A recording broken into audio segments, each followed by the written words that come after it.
Uh, ECA is championing the agenda for structural transformation, and we are very glad to have a panel like the one we have here of individuals that really have been champions for that structural transformation in one particular area of energy, but also beyond energy. In the case of Hakim, engaging in many other fronts, or Solomon, that has also been very much behind the efforts recently since he joined the African Development Bank as vice president on not only infrastructure but also regional integration issues.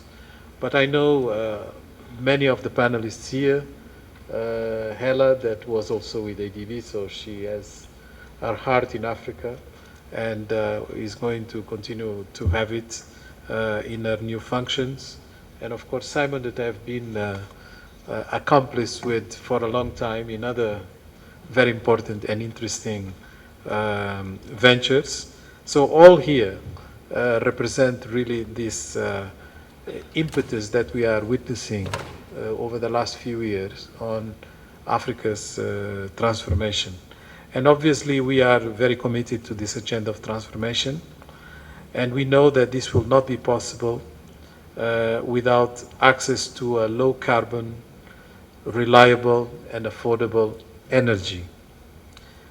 In fact, for us, renewable energy has a big role to play in the industrialization effort of Africa. We think as latecomers, we can really benefit from the fact that now the costs of renewable energy are really competitive in relation to traditional fossil fuel industrialization. And we think that Africa has that unique opportunity to take advantage of this particular situation. We cannot achieve a structural transformation and inclusive green growth if we do not find sustainable solutions to the current energy deficit. So the deficit is really what occupies our minds. We know that Africa is well endowed with all forms of renewable energy resources: hydro, solar, wind, geothermal, biomass, etc., marine energy as well. And today we are in a situation where the total installed electricity capacity in Africa is only half of what Japan has. And if we take North and South Africa out of the equation, the rest of Africa is less than South Africa. Given the plentiful of renewable energy resources in the continent, the energy mix of the continent should have been very different, but is still dominated by fossil fuels, gas, coal, oil, with renewables making only about 22% of the installed capacity, and most of it dominated by hydro.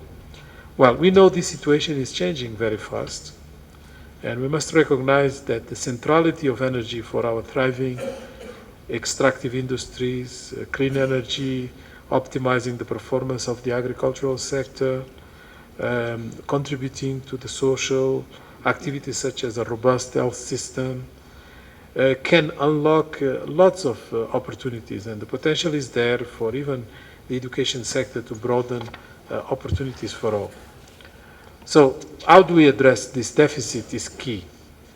It is believed that African poor rural households and small businesses pay about 10 billion per year for lighting purposes, while communities not connected to the grid spend about 4.5 billion annually on kerosene. Investments are also needed to transform bioenergy in Africa, a crucial resource. And there are a number of initiatives, in fact, that are trying to address this deficit and this current situation. I can mention at the continental level the Program for Infrastructure Development in Africa, PIDA, and resulting Africa Power Vision. We can also mention the UN Secretary General Sustainable Energy for All initiative that has a very strong presence in Africa. President Obama's Power Africa, IRENA's African Clean Energy Corridor, and more recently Access 2020 that I'm sure Hakim will elaborate on. There is even a new initiative proposed by former French Minister Borloo, although I don't know much about it. But investments in renewable energy generation in the continent are less than optimal, and they continue to be really a big challenge for all of us. UNEP report on global trends in renewable energy finance will show some of the evidence on this. And because we have panelists that will cover the subject, I will not do it myself. In any case, it would not only be to give tribute to UNEP's fantastic work in this field. The demand for the power increase is there. Some estimates indicate an annual growth of some 5% or so in electricity demand in the continent for the next few decades. The resources are also there, at least in terms of potential resources. But finance and vehicles to tap these financial opportunities are still missing. It is important to also note that regional trade in Africa will feed off energy that is deployed in relevant corridors and boost the commodification of goods and services for the benefit of many across the continent. In fact, to date, 29 countries in Africa have set renewable energy targets, and many countries have put in place one form of policy support instrument or another. For example, 7 countries now have feed-in tariffs, 13 countries now use tendering, 4 countries have both feeding in tariffs and tendering as support instruments for renewable energy.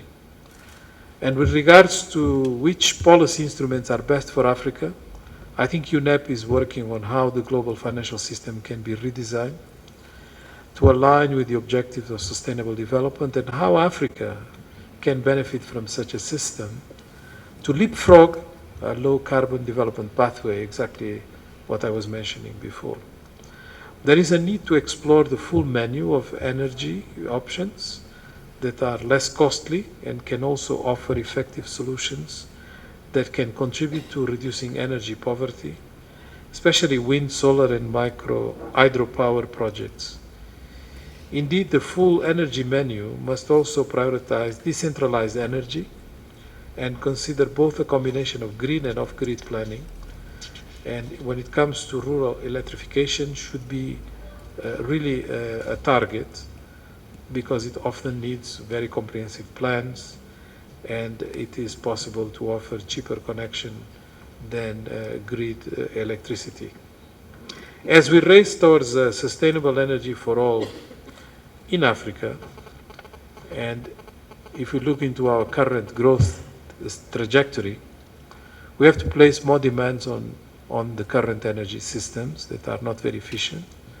We should be mindful of not bypassing corridors of poor communities, either in riparian countries or in peri-urban areas that are currently onlookers of prosperity, but should rather constitute active entrepreneurs in the new energy paradigm shift. A new generation of African entrepreneurs, in fact, that we can tap as a huge opportunity if we use, for instance, solar power as the way to empower them. So to conclude, the huge energy gap that we face can only be addressed if we take cognizance of at least 3 imperatives.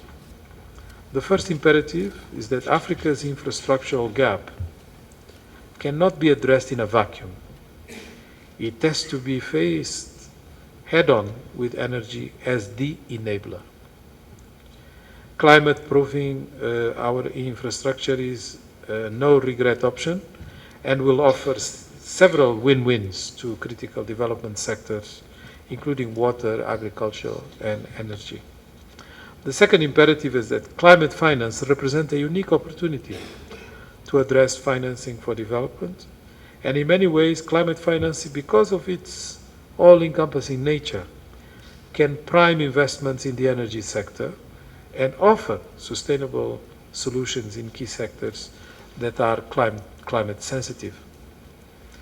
And the third imperative is that Africa's future lies in the retention of green economies that can fuel growth, generate green jobs, and enable the continent to grow its way to low carbon development technologies. Africa has the potential, as I said, unique opportunity, and must lead on low carbon development.